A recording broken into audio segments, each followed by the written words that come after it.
नमस्कार साथियों, मैं महावीर। आज जो अपना टॉपिक है वो है अक्षांश और देशांतर रेखाएं। साथियों, किसी भी स्थान की स्थिति जानने के लिए अक्षांश पढ़ने पड़ेंगे। ठीक है, तो ये इस अक्षांश और देशांतर पढ़ने से पहले हमें इस बात का पता होना चाहिए कि दिशाएं कितनी है, किस प्रकार दिशाएं हैं, कौन सी दिशा किस तरफ है। ठीक है, ये पता होना चाहिए। देखो मैं आपको बताता हूँ, दिशाएं इस प्रकार है। तो अपने को पता होना चाहिए उत्तर दिशा कौन सी है, उत्तर दिशा कौन सी है, दक्षिण कौन सी है, पूर्व कौन सी और पश्चिम कौन सी है। इस बात का अपने को पता होना चाहिए। सबसे पहले कौन सी दिशा आई थी, एक दिशा का पता लग गया तो मानो सभी दिशाओं का पता लग जाएगा। तो साथियों, प्राचीन समय में कहते हैं कि एक ध्रुव तारा होता है, ठीक है, वो हमेशा उत्तर दिशा की ओर चमकता है। आप किसी भी स्थिति में कहीं भी घूमो, आप कहीं भी घूमो, वो हमेशा आपके उत्तर में ही दिखाई देगा। प्राचीन समय में बूढ़े बुजुर्ग इस ध्रुव तारे के हिसाब से उत्तर दिशा का निर्धारण किया था। ठीक है, तो ऊपर होता है, ऊपर का मतलब ये साइड, तो उन लोगों ने इसी को ही उत्तर दिशा मान लिया, भूगोलवेत्ताओं ने भी इसी को ही उत्तर दिशा मान लिया। यानी कि तो सबसे पहले कौन सी दिशा आई, उत्तर। तो आप इस प्रकार तो इस बात का तो पता है कि उत्तर के जस्ट सामने कौन सी दिशा है, दक्षिण दिशा। कौन सी दिशा है, देख याद रखना। सबसे पहले कौन सी, आप कहीं भी बैठे हो, आपके पास रजिस्टर है या पेन है, और सॉरी रजिस्टर या कॉपी है, उसके ऊपर की साइड हमेशा उत्तर होगा। चाहे आप किस दिशा में, आप मुंह है, पैर है, ठीक है, पीठ है, किस दिशा में बैठे हो, आप उस कॉपी के ऊपर के साइड, चाहे बोर्ड हो, कोई भी वस्तु हो, उसके ऊपर के साइड हमेशा उत्तर होगा। उसके सामने जस्ट सामने क्या होगा, दक्षिण होगा। इस बात का आपको पता है। ठीक है, अब पूर्व और पश्चिम, पश्चिम और पूर्व नहीं, पूर्व और पश्चिम। पहले क्या है, पूर्व है, पहले पूर्व है, पूर्व पश्चिम है, पहले नाम किसका आता है, पूर्व का आता है। तो इनके राइट साइड, राइट सही होता है, ठीक है, इनके राइट साइड पूर्व है और ये पश्चिम हो जाएगी। इनका आपको पता होना चाहिए, इन दिशाओं का भी पता होना चाहिए। ठीक है, तो इनमें सबसे पहले कौन सी दिशा आई थी, इस बात का पता होना चाहिए। तो सबसे पहले दिशा जो आई थी वो थी उत्तर दिशा। तो सबसे प्रधान होती है, सबसे पहले आई थी, बड़ी होती है, वो क्या होती है, उसका नाम सबसे पहले आएगा। हमें भी इस बात का पता है कि थार बाबू पहला, थार बाबा को नाम आवेगो। ठीक है, ये बात को हमेशा ध्यान रखें, बड़ो होगा भी पहला नाम आवेगो। ठीक है, तो आप उत्तर दिशा है, ठीक है, उत्तर दिशा सामने दक्षिण पश्चिम और पूर्व और पश्चिम, इन दोनों के बीच में ये ऊपर रेखा गुजर रही है, चार ऊपर रेखा, इन दोनों के बीच से ये रेखा गुजर रही है। इसे पूर्व उत्तर नहीं कहेंगे, इसे उत्तर पूर्व कहेंगे, क्योंकि प्रधान कौन सी है, बड़ी कौन सी है, उत्तर है। तो पहले किसका नाम आएगा, उत्तर का नाम आएगा। मानो कि ये एक रेखा गुजर रही है, ठीक है, इस दिशा से ये, तो ये दिशा कौन सी होगी, पूर्व दक्षिण पश्चिम दक्षिण नहीं, ये होगी दक्षिण पश्चिम। सबसे पहले कौन सी आई थी, इन दोनों में दक्षिण आई थी, तो दक्षिण पश्चिम। इन बातों का अपने को ध्यान होना चाहिए। ठीक है, देखो अब हम पढ़ेंगे अक्षांश रेखा। अक्षांश रेखाएं, देखो रेखाएं दो प्रकार की होती है, एक होती है अक्षांश, ठीक है, एक होती है देशांतर। रेखाएं दो प्रकार की होती है, दोनों क्या होती है, काल्पनिक होती है। दोनों रेखाएं क्या होती है, काल्पनिक होती है, वास्तविक नहीं होती। ये इनको मानी गई है, खींची नहीं गई है, इन रेखाओं को माना गया है। इसको काम नहीं जगह दी थे डूंगरपुर बांसवाड़ा करक रेखा जगह डर जाओ, कदे को जानो नया थाना बेटे करक रेखा मिले। ठीक है, क्योंकि करक रेखा मानी गई है, खींची नहीं गई है। ठीक है, करक रेखा डूंगरपुर बांसवाड़ा से कहते हैं कि गुजरती है, ठीक है, वो मानी गई है। ठीक है, करक रेखा देखने खाते थे बांसवाड़ा डूंगरपुर ना चला जाए, ठीक है, और कोई विशेष चीज अगर वस्तु देखनी है तो चला जाए। ठीक है, ये काल्पनिक है। ठीक है, तो मैं आपको बताता हूँ ग्लोब के संदर्भ में, ग्लोब के संदर्भ में बताता हूँ मैं आपको। ये क्या है, ग्लोब है। ग्लोब यानी पूरी पृथ्वी को एक छोटा प्रारूप देना। पृथ्वी बहुत बड़ी है, पूरी पृथ्वी को एक ग्लोब के ऊपर लेके आ जाना। ठीक है, ठीक है, इस पूरी पृथ्वी को मैं ग्लोब के ऊपर फिट कर दूंगा। ठीक है, या मानचित्र के ऊपर लगा दूंगा, एक छोटे रूप में जानेंगे। ठीक है, चाहे इतनी गेंद हो, ठीक है, ग्लोब होता है ना छोटा, ठीक है, इसको मैं दो भागों में बांटूंगा, चाहे सेब हो चाहे गेंद हो चाहे, ठीक है, उनको बीच में से काटेंगे तो तब दो बराबर भागों में बंटेगी, ये आपको पता है। तो इसको हम दो बराबर भागों में बांटेंगे। देखो, और दो बराबर भागों में बांटेंगे उस रेखा को क्या कहेंगे, 0 डिग्री अक्षांश रेखाएं। क्या कहेंगे, 0 डिग्री अक्षांश रेखाएं। और ये पृथ्वी यानी भूमि को 2 भागों में बांटती है, भूमि के मध्य से होकर गुजरती है। किसके मध्य से, भूमि के मध्य से। भू यानी भूमि और मध्य, बीच में से गुजरती है भूमध्य। तो इस रेखा का नाम क्या हो गया, भूमध्य रेखा है। क्यों हो गया, ये भूमि के मध्य से यानी कि भूमि के बीच से गुजरती है, तो इसका नाम क्या हो गया, भूमध्य रेखा या विषुवत रेखा नाम इस रेखा का हो गया। देखो साथियों, अब भूमि को 2 भागों में बांट दिया। ऊपर का भाग कौन सा है, उत्तरी, यानी कि 0 डिग्री से ऊपर का भाग कौन सा हो गया, उत्तरी, और नीचे का भाग क्या हो गया, दक्षिणी। यानी इसे 2 गोलार्ध में बांट दिया, उत्तरी गोलार्ध और दक्षिणी गोलार्ध में 2 भागों में बांट दिया। अब मैं बताता हूं कि अक्षांश होते क्या है। एक तो मैंने बता दिया, अक्षांश रेखाएं हमेशा क्या होगी, समानांतर होगी, इस प्रकार होगी, और देशांतर रेखाएं इस प्रकार होगी। इसका आपको पता होना चाहिए कि कौन से अक्षांश है कौन से देशांतर है। कंफ्यूज हो जाते हैं। हमारे टाइम भी ये जो टॉपिक है महाभारत हुआ करता था, याद होता ही नहीं था, ठीक है। तो मैं आपको बताता हूँ कि ये समानांतर होती है, ये लंबवत होती है, ठीक है। देशांतर लंबवत होती है, अक्षांश समानांतर होती है।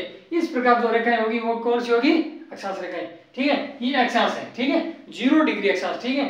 तो ये कितनी डिग्री हो गया, यहां पर 90 डिग्री। आप सबको पता है कि 90 डिग्री हो गया, ठीक है।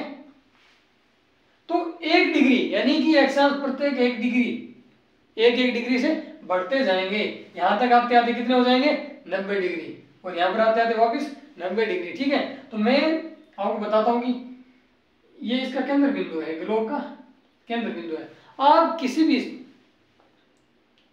आप यहां से देखो कितने भी डिग्री का चांदे की सहायता से एक कोण बना देना। मैं बताता हूं आपको 20 डिग्री का, यहाँ पर एक 20 डिग्री का कोण बना देना, कितने डिग्री का। और ये जिस इस स्थान पर आके मिलेगी ना, इस स्थान को क्या कहेंगे, अंश कहेंगे। क्या कहेंगे, अंश कहेंगे। इनकी भी 2 प्रकृति है, अक्षांशों की भी 2 प्रकृति है। एक होती है अक्षांश रेखा, याद रखना, एक होती है अक्षांश रेखा और एक होता है अक्षांश वृत्त। अक्षांश वृत्त मानचित्र पर अगर कोई बनेगी तो अक्षांश रेखा बनेगी, और ग्लोब पर बनेगी तो क्या बनेगा, अक्षांश वृत्त बनेगा। इस प्रकार ये, ठीक है, ठीक है, इस प्रकार बनती जाएगी, ठीक है। मान ग्लोब पर अक्षांश वृत्त बनेंगे और ये अक्षांश रेखाएं बनेगी, ठीक है। 1 डिग्री से बनाते जाना, 20 का इधर बना दिया और 20 का इधर बना दो चांदे की सहायता से, ठीक है। ये भी 20 डिग्री का हो गया ना, 20 डिग्री का हो गया। अब ये भी 20, ये भी 20, दोनों को मिला दो तो ये 20 डिग्री अक्षांश रेखा हो गई। और कौन सी, उत्तरी अक्षांश। उत्तरी अक्षांश क्यों कहते हैं, क्योंकि ये भूमध्य रेखा के उत्तर में है, इसीलिए इसे उत्तरी अक्षांश कहते हैं। इसीलिए 23.5 डिग्री अक्षांश रेखा है ना, कर्क रेखा, तो 23.5 डिग्री हो जाएगी, 23.5 डिग्री, 66.5 डिग्री। यानी कि ग्लोब पर, मैं ऐसे बता रहा हूं आपको, ग्लोब पर इस ग्लोब पर इस प्रकार बनेगी, ठीक है, और मानचित्र पर लंबवत बनेगी, ठीक है। तो आपको एक और बताता हूं, ठीक है। ये ग्लोब पर इस प्रकार बनेगी, याद रखना, ठीक है। तो साथियों अक्षांश रेखा कुल होते कितनी है, मैंने आपको बता दिया, 90 इधर से 90 इधर से। इस रेखा से 90 ऊपर 90 नीचे, यानी 1 डिग्री 2 डिग्री 3 डिग्री 4 डिग्री अक्षांश, 5 डिग्री उत्तरी अक्षांश, 6 डिग्री उत्तरी अक्षांश, ऐसे करते करते 90 डिग्री पर पहुंच जाएगी। तो कितनी होगी, इस साइड कितनी होगी, 90, और इस साइड ये उत्तरी बोला जाएगा और ये दक्षिणी बोला जाएगा। यहाँ पर अगर कोई रेखा है, मान लो कि 5 डिग्री है, तो 5 डिग्री दक्षिणी अक्षांश। देखो सुकुर जी, इन दक्षिणी की ओर उत्तरी की ओर, बिल्कुल मैं बताऊं था ना, ये रेखा उसकी नीचे नीचे है, इस रेखा से जो नीचे नीचे है, क्योंकि दक्षिण भाग में है तो दक्षिणी अक्षांश से बोला जाएगा, और इससे ऊपर है जो उत्तरी अक्षांश है, उत्तर में है तो उत्तरी अक्षांश से बोला जाएगा, ठीक है। दोनों छोर को उत्तरी अक्षांश से बोला जाएगा, ठीक है। इस साइड भी क्या है, 23.5 डिग्री, दक्षिण अक्षांश और 66.5 डिग्री दक्षिण अक्षांश रेखा, ठीक है। इस प्रकार 90 इधर हो गई, 90 उधर हो गई, तो कुल अक्षांश रेखाएं कितनी हो गई? 180। कुल कितनी अक्षांश रेखाएं हो गई? 180 अक्षांश रेखाएं हो गई। देखो मैं आपको बताता हूं, इससे 1 2 ऐसे करते करते 90 आ गई, यहाँ पर 90 हो गई, और इस भूमध्य रेखा से इधर 90 हो गई, ठीक है। दोनों कितनी हो गई? 180। 180 ये हो गई, और एक बीच वाली हो गई मैन। तो अक्षांश रेखाएं कितनी है? 180, और भूमध्य रेखा सहित कितनी है? प्लस से कर दो, 181। अक्षांश रेखाएं कितनी हो गई? 181। अब बात आती है अक्षांश वृत्त की। अक्षांश वृत्त की तो साथियों, ये भी 1-1 डिग्री से अक्षांश रेखा, अक्षांश वृत्त 1-1 डिग्री पर बनता है, ठीक है। ये होता है, ठीक है। धीरे धीरे करते करते अक्षांश वृत्त बनता है, और लास्ट में क्या है? यहाँ पर तो मानचित्र पर देखो मानचित्र पर क्या है? तो साथियों मानचित्र पर क्या है कि इस प्रकार होती है, ठीक है।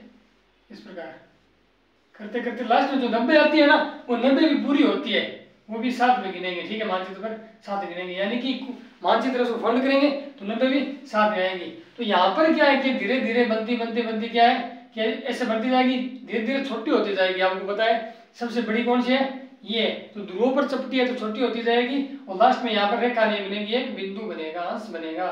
क्या बनेगा? 90 डिग्री वाला लास्ट कौन सा है? अंश बनेगा। इधर भी अंश और उस साइड भी अंश। तो रेखाएं कितनी होंगी? वृत्त कितने बने? यानी कि 90 वाला इधर लास्ट में आकर एक वृत्त नहीं बना, ओनली एक छोटा सा अंश बना है, ठीक है। यहाँ पर ये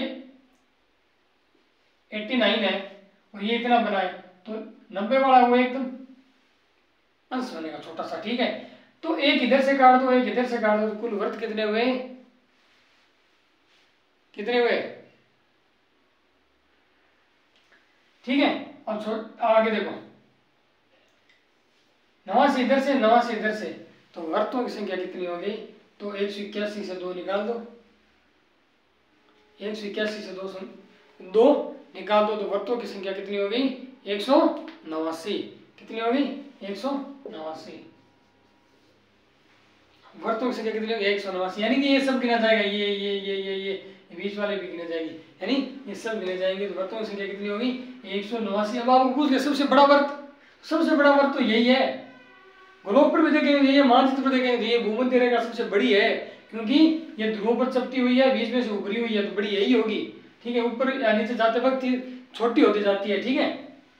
189। वृत्तों की संख्या कितनी है? वृत्त अक्षांश कितनी है? 189। अक्षांश रेखाएं कितनी है? 181। सबसे छोटा वृत्त अगर कोई आपको अगर पूछे तो वो कौन सा है? 89। देखो ये सबसे छोटा है, 90 जाते वक्त तो अंश बन गया, वृत्त बना ही नहीं, तो सबसे छोटा वृत्त कौन सा है? 89। और कुल वृत्तों की संख्या कितनी है? 179। और कुल अक्षांश रेखाओं की संख्या कितनी? 181, ठीक है। तो मैंने आपको बता दिया ये 1-1 डिग्री पर बनती है। क्या है? 1-1 डिग्री पर बनती है, 90 इधर 90 इधर, ठीक है। अब एक चीज और आपको बताता हूं मैं कि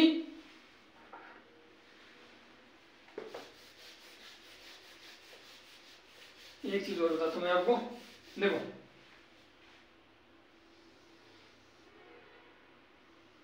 अपने को 2-3 रेखाएं हैं जो मेन है वो पढ़नी है, उनके बारे में जानना है थोड़ा बहुत, ठीक है। रेखा तो बताई दी 1-1 डिग्री पर बनती है, ठीक है। 90 भूमध्य रेखा की इस साइड, 90 इस साइड, ये ठीक है। ये 0 डिग्री है, आपको बताइए। जो भूमि को 2 बराबर भागों में बांटी वो रेखा बांटती है वो कौन सी है?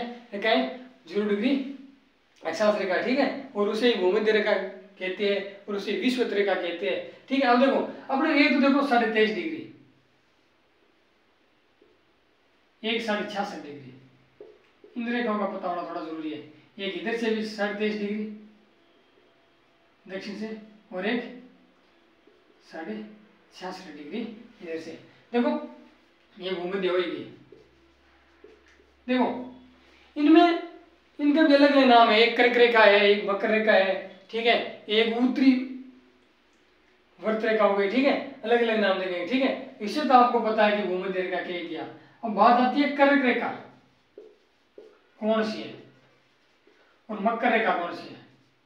तो साथियों अपने को पता है कि राजस्थान से जो गुजरने वाली जो रेखा है वो कर्क रेखा है, राजस्थान से गुजरने वाली रेखा है वो कर्क रेखा है, और राजस्थान उत्तरी अक्षांश या दक्षिण अक्षांश कौन सा लगता है? 23.5 डिग्री 23 डिग्री 3 मिनट उत्तरी अक्षांश को लगता है, तो उत्तरी अक्षांश यहाँ होगा। ठीक है, सबसे यानी कि अब पता होना चाहिए कि कर्क रेखा या मकर रेखा पहले कौन सी आएगी, ऊपर कौन सी है, नीचे कौन सी है। तो मैं बता दूं कै पहले आता है या मैं पहले आता है, तो इन दोनों में कै पहले आता है, तो पहले कौन सी होगी? कर्क रेखा, और ये इधर वाली हो जाएगी मकर रेखा, इधर वाली हो जाएगी मकर रेखा। ठीक है, अपना रास्ता इसी परिस्थिति है। ठीक है, कर्क रेखा पर। अब देखो एक चीज और बताता हूं, ये जो भूमध्य रेखा है इसके ऊपर वाला भाग उत्तरी गोलार्ध है, नीचे वाला दक्षिणी गोलार्ध है। तो इनके जो मध्य 1-1 डिग्री से जो रेखाएं बनती है, उन रेखाओं के बीच के भाग यानी कि दो अक्षांश रेखाओं के बीच के भाग को किस नाम से जाना जाता है, वो मैं आपको बताता हूं। वो कटिबद्ध कहलाएगा। कटिबद्ध कहलाएगा। क्या कहलाएगा? कटिबद्ध कहलाएगा। क्यों कहलाएगा ये भी मैं आपको बताता हूँ। देखो इतनी बात तो आपको पता चल गया कि पृथ्वी को दो भागों में बांटने वाली रेखा 0 डिग्री या भूमध्य रेखा, उसी को विषुवत रेखा कहते हैं। ठीक है, एक यानी पृथ्वी के उत्तर में और दक्षिण में, यानी इस भूमध्य रेखा के उत्तर और दक्षिण में 1-1 डिग्री के अंतराल में अक्षांश रेखा खींची मानी गई है, खींची गई है, वो भी 90 इधर और 90 इधर। ठीक है, और वर्त के बारे में मैंने आपको बता दिया कि ग्लोब पर वर्त के रूप में दर्शाया गया है। तो सबसे बड़ा वर्त भूमध्य रेखा 0 डिग्री और सबसे छोटा 89 डिग्री। ठीक है, ठीक है, और सबसे छोटा अगर कोई है तो वो है 90 डिग्री। ठीक है, ठीक है। अब बताता हूं मैं आपको दो अक्षांश रेखाओं के बीच के भाग को किस नाम से जाना जाएगा? कटिबद्ध के नाम से जाएगा। क्यों कहा जाएगा वो मैं आपको बताता हूं। ठीक है, वो मैं आपको बताता हूं। याद रखना अक्षांश क्या होती है, देशांतर क्या होती है। ठीक है,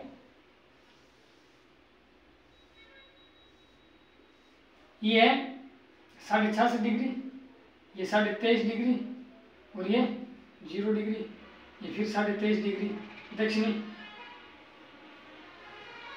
अक्षांश और ये 66 डिग्री दक्षिणी अक्षांश। ठीक है, ये भूमध्य रेखा होगी। इस रेखा आपने सुना होगा 23 मार्च, क्या 23 मार्च आपने, सॉरी 21 मार्च आपने सुना होगा। 21 मार्च पर सूर्य भूमध्य रेखा पर चमकता है। 21 मार्च को सूर्य भूमध्य रेखा पर चमकता है, यानी सूर्य पूरा का पूरा इस रेखा पर चमकता है। तो साथियों इस बीच वाली पे चमकेगा तो अपना प्रकाश इस पर भी डालेगा, इस पर भी डालेगा। ये बीच में है, क्यों है? बीच में है इसलिए डालेगा। 21 मार्च को सूर्य कहाँ चमकता है? भूमध्य रेखा पर चमकता है। तो सूर्य अपना प्रकाश यहीं भी डालेगा और यहीं भी डालेगा, यानी कि बीच में है तो दोनों तरफ डालेगा। ठीक है, डाल दिया। ठीक है, डाल दिया। तो दोनों पर डालेगा तो इसका मतलब दिन और रात बराबर होगी। जितना बड़ा दिन होगा उतनी ही बड़ी रात होगी। ठीक है, अगर दोनों पर डाला है तो, अगर किसी एक पर डालता यानी चाहे कर्क रेखा या मकर रेखा पर डालता तो दिन और रात में अंतर होता, एक साइड दिन बड़ा होता, एक साइड रात छोटी होती। ठीक है, अगर बीच में डाला है तो साथियों दिन और रात बराबर होगी। ठीक है, तो अब एक और देखो आपने 21 जून को सूर्य कर्क रेखा पर चमकता है। 21 जून को सूर्य कर्क रेखा पर चमकता है। मानो कि सूर्य इस रेखा पर चमका 21 जून को कर्क रेखा पर। ठीक है, किस रेखा पर? कर्क रेखा पर। सूर्य 21 जून को इस रेखा पर चमका, यानी कि यहां से चमका तो इसको तो पूरे को घेर लिया। ठीक है, इसको घेर लिया। ठीक है, तो यहां पर सूर्य की किरणें प्रकाश बहुत कम आया, यानी इतनी दूर है शायद। यहाँ पर कोई जो विदेश है, ऑस्ट्रेलिया वगैरह है, उन पर यहाँ तक नहीं पहुंचा, लेकिन बहुत ही कम पहुंचा, रात जल्दी हो गई। तो सूर्य इस रेखा पर चमकेगा तो प्रकाश ज्यादा यहीं रहेगा। यहाँ कब रहेगा? ज्यादा प्रकाश रहेगा। यहाँ दिन क्या हो जाएगा? बड़ा हो जाएगा और रात क्या हो जाएगी? छोटी हो जाएगी। सूर्य 21 जून को कहां चमकता है? खड़े रेखा पर चमकता है तो पूरा यहाँ पर चमकेगा, तो पूरा का पूरा प्रकाश यहाँ घेरेगा, पूरा का पूरा प्रकाश यहाँ घेरेगा और इधर यहाँ तक आएगा, ऑस्ट्रेलिया वगैरह हाथें छोटी हो जाएगी। ठीक है, हाँ ठीक है। आगे देखो, यहाँ पर प्रकाश नहीं आएगा, यहाँ अंधेरा ही अंधेरा रहेगा। यहाँ पर क्या रहेगा? अंधेरा ही अंधेरा रहेगा दक्षिणी गोलार्ध पर। अगर सूर्य कर्क रेखा पर 21 जून को चमकेगा तो दक्षिणी गोलार्ध पर क्या है? अंधेरा ही अंधेरा रहेगा और यहाँ पर प्रकाश हो जाएगा। ठीक है, अब देखो 21 जून से 21 मार्च से 21 जून को आने में कितनी टाइम लगा? 3 महीने, यानी कि यहां से यहां आने में से 3 महीने लगे। तो वापिस सूर्य 3 महीने बाद यहां चमकेगा, वापिस भूमध्य रेखा पर। 3 महीने बाद वापिस सूर्य कहां चमकेगा? भूमध्य रेखा पर चमकेगा। ठीक है, यहाँ 21 जून को आया, यहाँ 21 मार्च को आया और वापिस यहाँ आएगा 23 सितंबर को।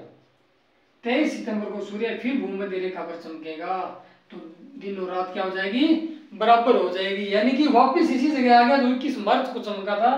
तो यहाँ पर दिन और रात क्या हो जाएगी? बराबर हो जाएगी। देखो साथियों, यहाँ पर जो चमकेगा ना तो यहीं भी गर्मी रहेगी, यहीं भी गर्मी रहेगी। यहाँ पर चमकेगा तो फिर तो भी यहाँ, और यहाँ गर्मी रहेगी यहाँ। ठीक है, यहाँ पर चमकेगा तो भी यहाँ तो गर्मी रहेगी, थोड़ा बहुत यहीं भी रहेगी। ठीक है, देखो 21 जून को ये चमका तो यहाँ तो गर्मी हो गई और यहाँ सर्दी हो गई, यानी कि जहां सूर्य का प्रकाश नहीं जाएगा वहां सर्दी रहेगी। ठीक है, यहाँ को पूरा अंधेरा ही अंधेरा, सर्दी से लबालब यह जगह है। ठीक है, 21 जून के टाइम, और यहाँ पर फुल सर्दी गर्मी। ठीक है, और यहाँ पर सूर्य प्रकाश गया तो भी कुछ न कुछ गर्मी। ठीक है, और 21 जून से 23 सितंबर यानी फिर 3 महीने बाद सूर्य क्या होता है कि भूमध्य रेखा पर चमकता है और अपना प्रकाश वापिस दोनों साइड, दोनों छोर पर घेरता है। ठीक है, वापिस इस साइड और इस साइड थोड़ा थोड़ा जाता है। ठीक है, आगे देखो, इसके बाद 23 सितंबर से 22 दिसंबर, वापिस 3 महीने बाद 22 दिसंबर को सूर्य कहाँ चमकता है? मकर रेखा पर चमकता है। कहाँ चमकता है? मकर रेखा पर चमकता है। साथियों देखो, वही कर्क रेखा वाली बात, जो सूर्य मकर रेखा पर चमकेगा तो वो अपना प्रकाश इस ध्रुव पर तो डालेगा ही डालेगा, दक्षिणी गोलार्ध में तो डालेगा ही डालेगा, और उत्तरी गोलार्ध में यहाँ तक अपना प्रकाश डाल देगा, यहाँ तक अपना प्रकाश डाल देगा। तो साथियों कहने का मतलब यही है कि अगर देखो यहाँ पर आए मकर रेखा पर सूर्य चमकेगा तो दिन बड़ा होगा ही होगा, क्यों? ज्यादा प्रकाश यही तो होगा। तो 22 दिसंबर को क्या होता है? रात बड़ी होती है और दिन छोटे होते हैं। ठीक है, 22 दिसंबर को रात बड़ी, दिन छोटे। ठीक है, समझ गए? और ये जो ध्रुव है यहाँ पर बहुत ही कम प्रकाश जाता है, और समझ गए ना? रात बड़ी और दिन छोटे क्यों होते हैं अपने यहाँ पर? तो 22 दिसंबर को अगर सूर्य चमकेगा तो अब अपने दिन छोटे क्यों होते हैं? कहने का सीधा सा अर्थ है कि यहाँ पर सूर्य चमक रहा है तो इसकी पूरी की पूरी किरणें या प्रकाश यहाँ पर दक्षिणी गोलार्ध में है तो अपने पास बहुत कम पहुंच रहा है, तो दक्षिणी गोलार्ध में दिन रहेगा ज्यादा, अपने पास रातें आ जाएगी।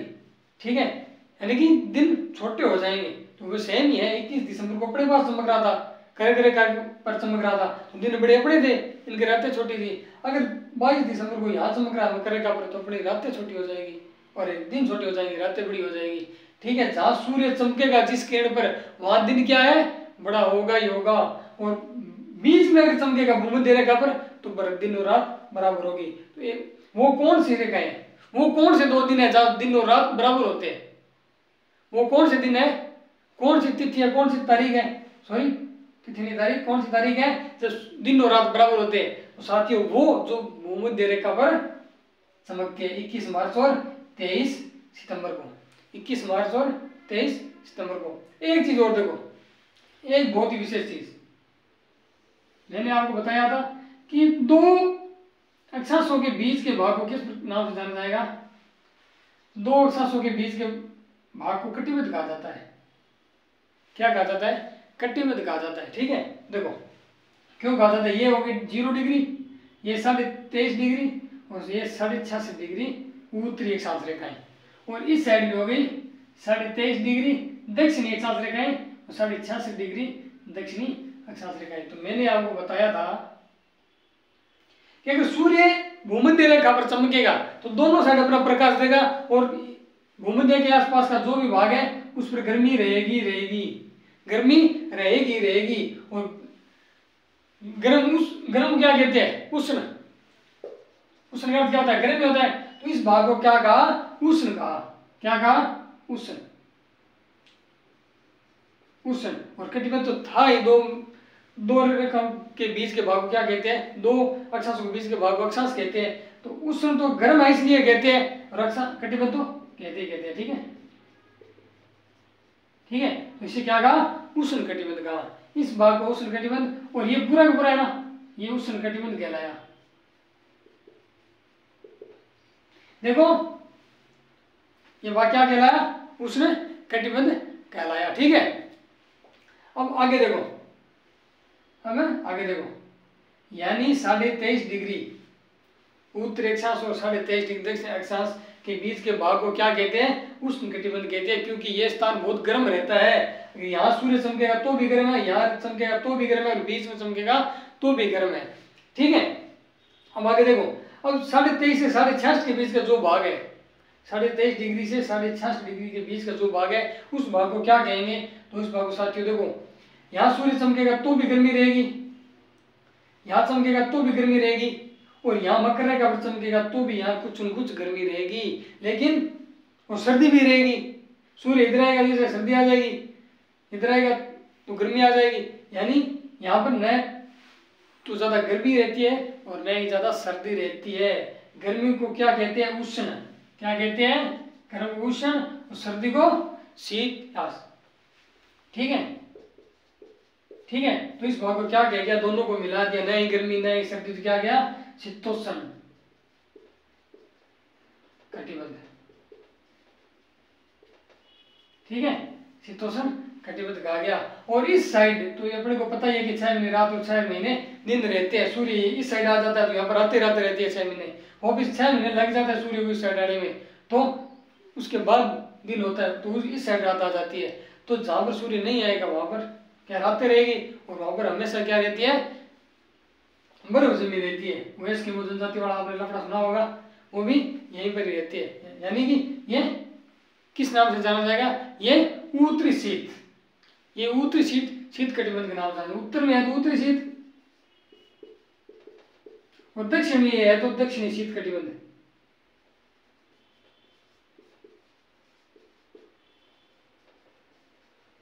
ठीक है। इस प्रकार के नामों से जाना जाएगा। ठीक साथियों, ये तो मैंने आपको बता दिया।